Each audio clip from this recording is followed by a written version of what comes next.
Ladies and gentlemen, you know what time it is. Gun to your head, the cartel is waterboarding you, saying, give me the winner for every single fight on UFC Kansas City. I've already given you my early picks last week. I did a live breakdown right here on the Hey Jive Picks YouTube channel. If you joined that, thank you. It was a lot of fun. Maybe we'll do more of those in the future. I think a lot of people enjoyed that. Let me know down in the comments if you want me to do a live breakdown every single week. I think it was good to chat with the chat, hear your guys' opinions, and you get some more insight live in action of what I think about every single fight. But this is the video where it's a little bit shorter. I give you the gist of who I'm picking, why I'm picking them, and that's what we do.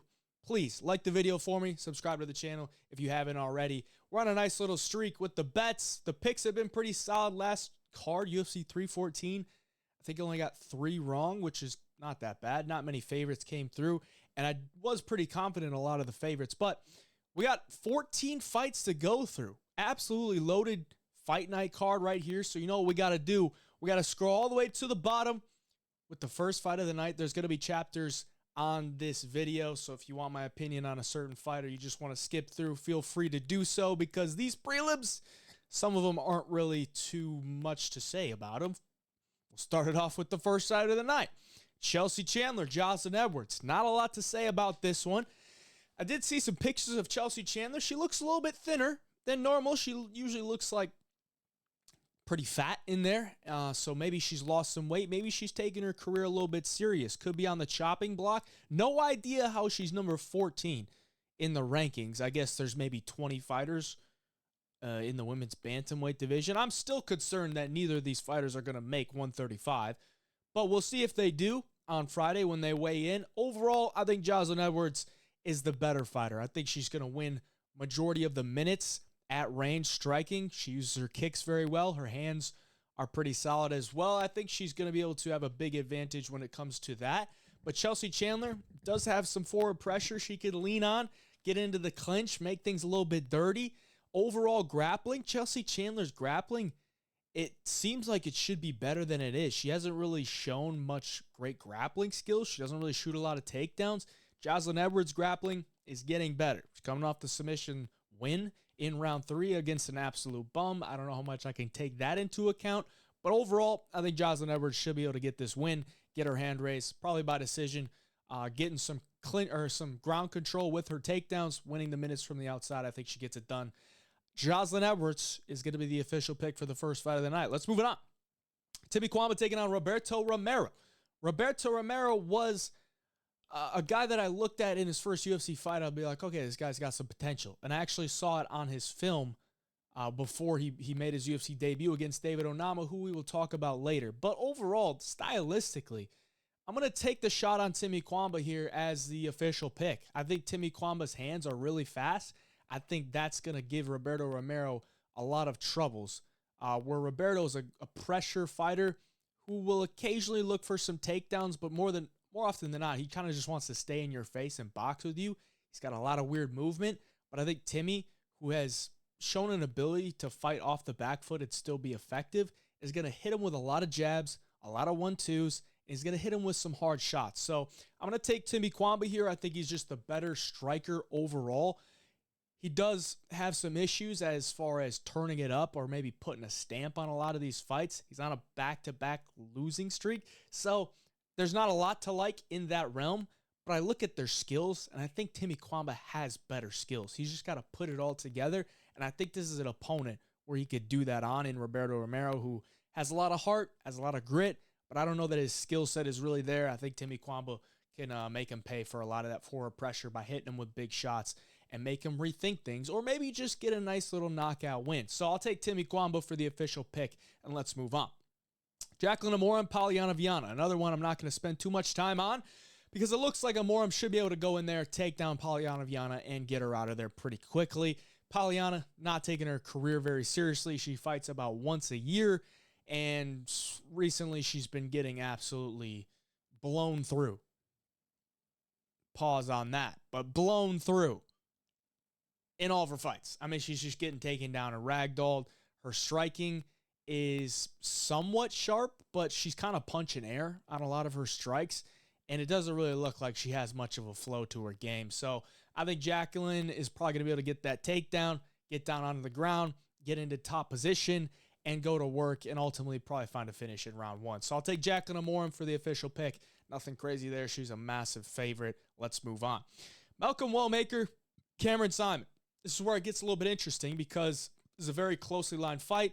I think Cameron Saaiman has the abilities to come in here and pull off an upset, slight upset, on Malcolm Wellmaker, but ultimately I'm going to go with Wellmaker because I do believe in his skill set. I think the guy has some special type of power. I think the timing on his shots are really good. And how do you beat Cameron Saaiman? You hit him harder and you find the openings. And I think Malcolm Wellmaker can do that here. You know, Cameron Saaiman is a decent overall fighter. I mean, he's got solid striking, solid grappling, but I just don't know that he's going to be able to implement it here against Wellmaker. The only way I could see Cameron Saaiman kind of running away with this one is if he's able to have grappling success early to where he can tire out Malcolm Wellmaker. Can I really count on him to do that? I don't think I can. So I'm going to take Malcolm Wellmaker for the official pick. I think there's more danger on his side. He's still improving. He wants that $50K bonus so he can quit his job. I think there's a possibility he could get that here. I'll take Wellmaker in his UFC debut to get it done. He'll be the official pick. Let's move on. Blackshear, Alatangheili. Another one I'm not going to talk too much about. Blackshear should have him covered in pretty much every aspect. He'll be the better striker. He'll be the better grappler. Alatang may be the better pure wrestler, but when he gets you on the ground, he can't really do much with it. And I think if the fight does hit the ground where Alatang does get a takedown, Damon is going to be able to scramble his way to a dominant position and do what he does best, which is grapple with that long frame. He's very strong on the ground, strong in the clinch as well, and his striking from the outside is always improving, where Alatang hasn't showed much improvement. He's got some power in his hands, but he's got T-Rex arms, and he whiffs on a lot of shots. He's not a striker that's going out there and like pinpointing these boxing combinations. He's kind of just throwing his hands, hoping it lands, and can maybe hurt his opponent, but he doesn't really have the accuracy to, be consistent with that. So maybe he lands a big shot on Damon and puts him out, but overall, I think Damon should be able to get this one done. I'll take Damon to win here. He'll be the official pick. Let's move on. Chris Gutierrez, John Castaneda. This is a toss-up one for me. I don't really care too much about this fight. When I break it down, I think John Castaneda needs some takedowns to win this fight. Can he get them? I think he can. Can he do damage with them? That's another question. I think he can get the takedowns because Chris Gutierrez's takedown defense is very reliant on his opponent having very bad entries because he likes to keep his range, and John Castaneda likes to be kind of forward pressure. And Chris, when I say he's dependent on keeping his range, he needs to be at a range to where he can stuff the takedowns. Usually he likes to keep his range with his striking so that wrestlers don't have a clean entry because they have to shoot from a far way out. And John Castaneda's forward pressure and striking, I think, will give him the opportunities to get those takedowns, but he's got to make them count because he's not really going to do a ton of work from the outside when they're at range. He's got to get the takedowns and he's got to do something with it. Kind of reminds me of Mitch Raposo versus Sumaderchi on UFC 314. Raposo was very ineffective on the feet, and he was able to get the takedowns, but Sumaderchi would just pop right back up. He would just pop right back up because he doesn't have the skills to trap a leg, trap an arm, do damage on the ground. He just has the wrestling to get the fight there, and he can't really do much with it.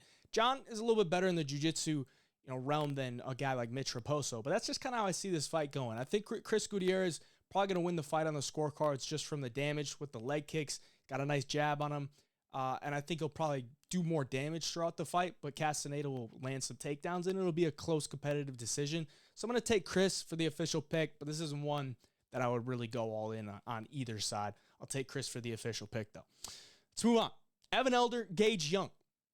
I like this fight, and I think this is a very close competitive fight, but I think Evan Elder just gets the better of Gage a little bit here. I think they're actually fairly similar fighters in the fact that they're both hard-nosed, pretty solid boxers, pretty solid overall game, but I think Evan's just got the UFC experience that'll probably give him the edge here and ultimately get himself the win. I see a competitive scrap on the feet. If anyone's going to shoot, it's probably going to be Evan Elder. He's always improving his game. He's always in the gym, getting his skills to where they need to be to go up to the next level.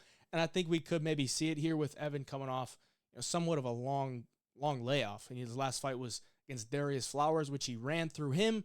I think Gage is a little bit better than Darius Flowers, but it is his UFC debut on short notice. So I don't really see him coming in here and pulling off a win over Evan Elder unless he just catches him with something big. But Evan's pretty tough, pretty durable. I'll take Evan Elder to get this one done, probably by decision. Let's move on. Matt Schnell taking on Jimmy Flick. Jimmy Flick.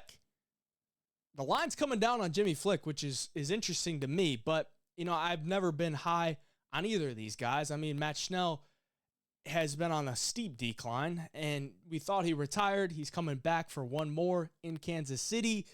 Jimmy Flick retired at one point, but came back, and now he looks like he's kind of taking his career somewhat seriously. On the feet, Matt Schnell should be the better boxer. He should be the better striker. You can't really count on his durability, but also you can't really count on his fight IQ because he kind of gets in there, and I don't want to say he just sees red, but he's an aggressive guy. Like, Matt Schnell's going to go in there and go for it.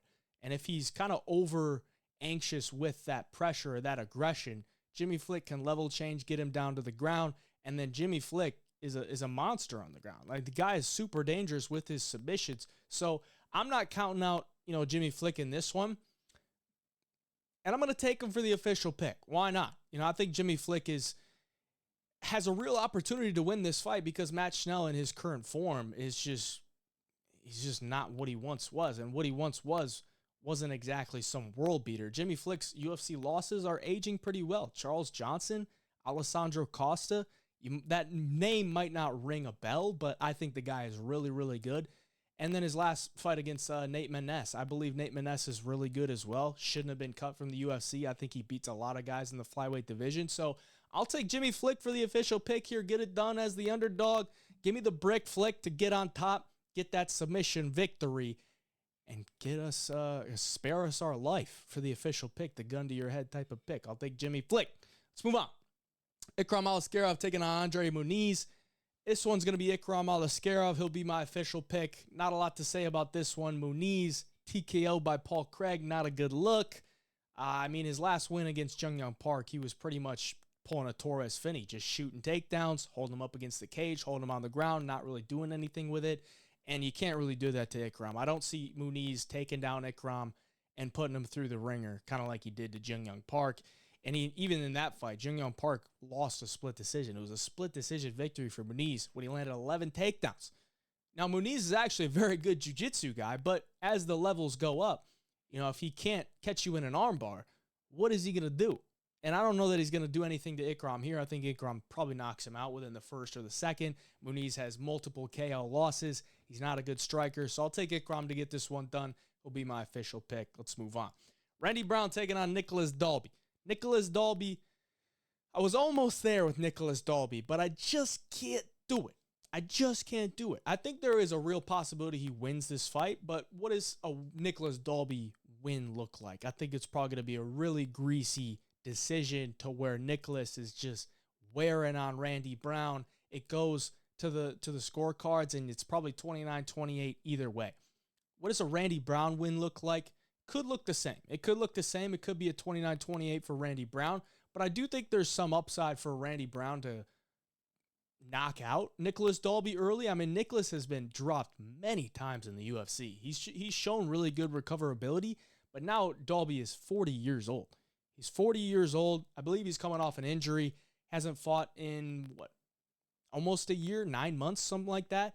Randy Brown's been fairly active. I actually thought he looked really good against Brian Battle, especially on the feet. Randy's so tall and so long for the division, and he's actually really fast, and he knows how to strike, man. He knows how to strike. His boxing is really solid.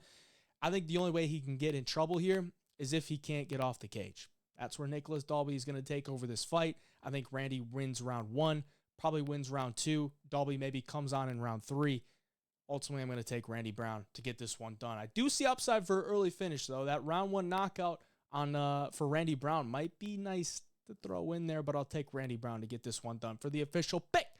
Michel Pereira taking on Abus Magomedov. I'm going to take Michel Pereira here.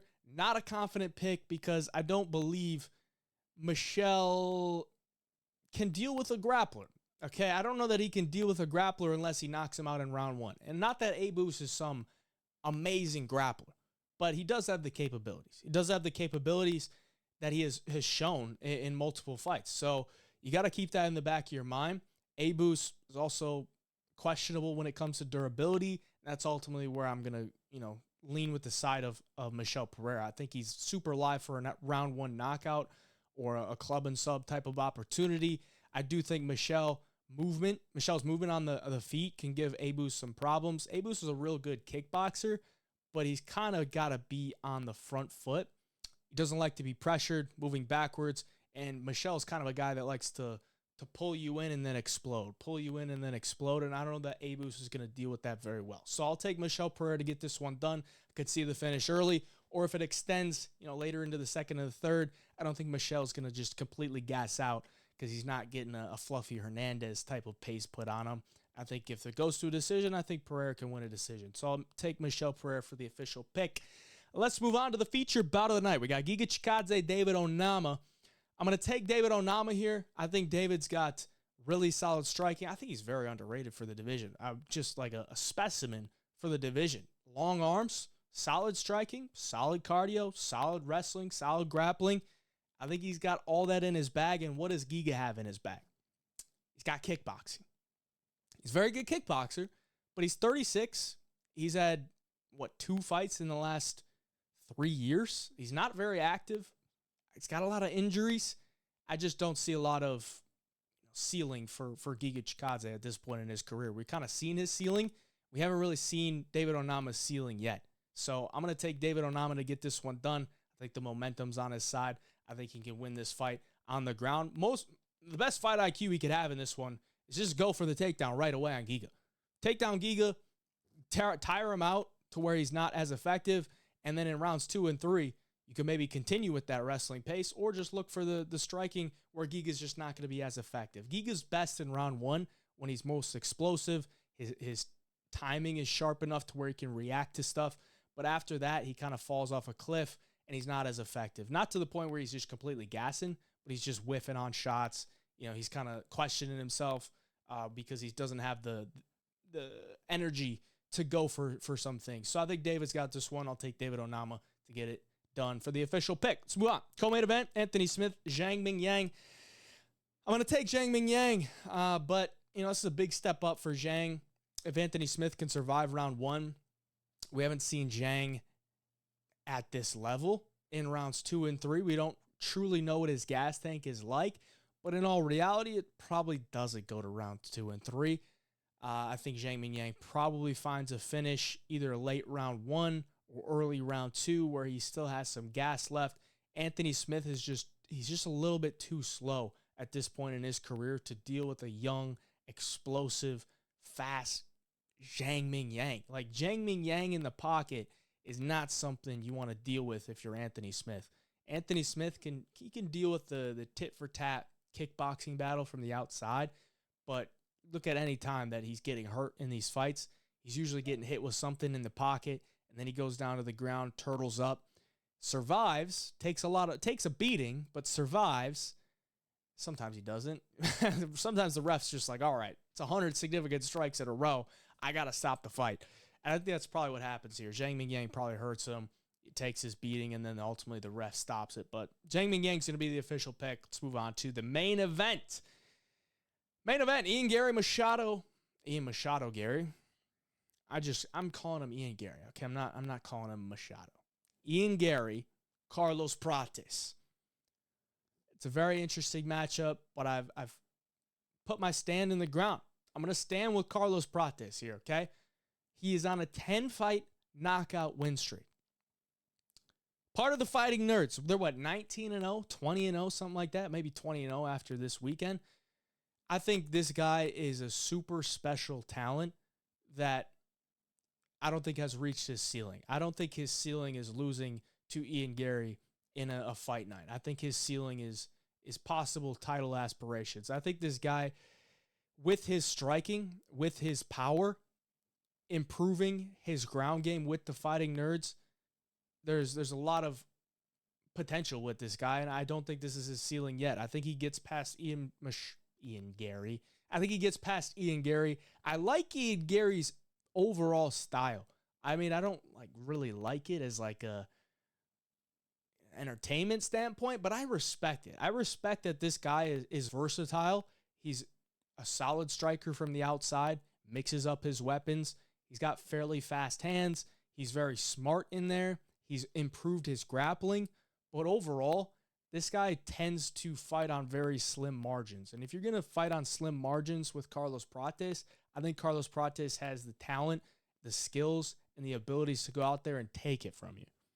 When I say that, I mean Ian Garry going up against Shavkat in a very competitive decision shows that Ian Garry can make a lot of fights competitive.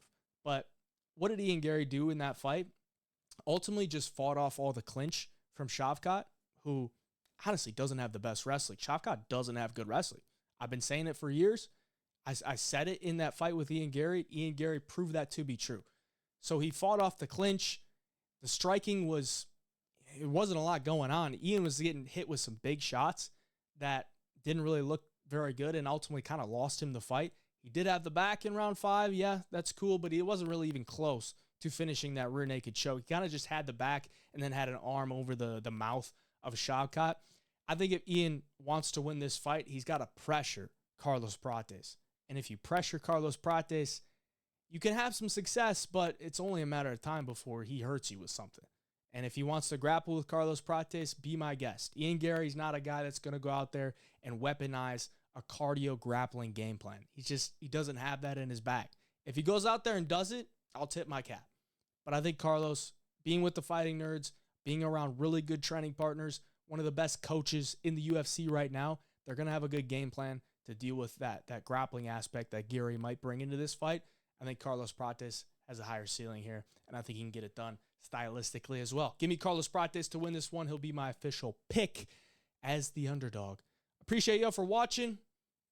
Like the video for me. Subscribe to the channel. If you want my bets, there's a link down in the description below. You can get all my bets this week. I got the best bets video for you coming soon. Tomorrow on Thursday. And then we got the Long Shots Only live show on Friday. Should be a good week. Appreciate y'all. Till next time. Hey, Job Picks. We out.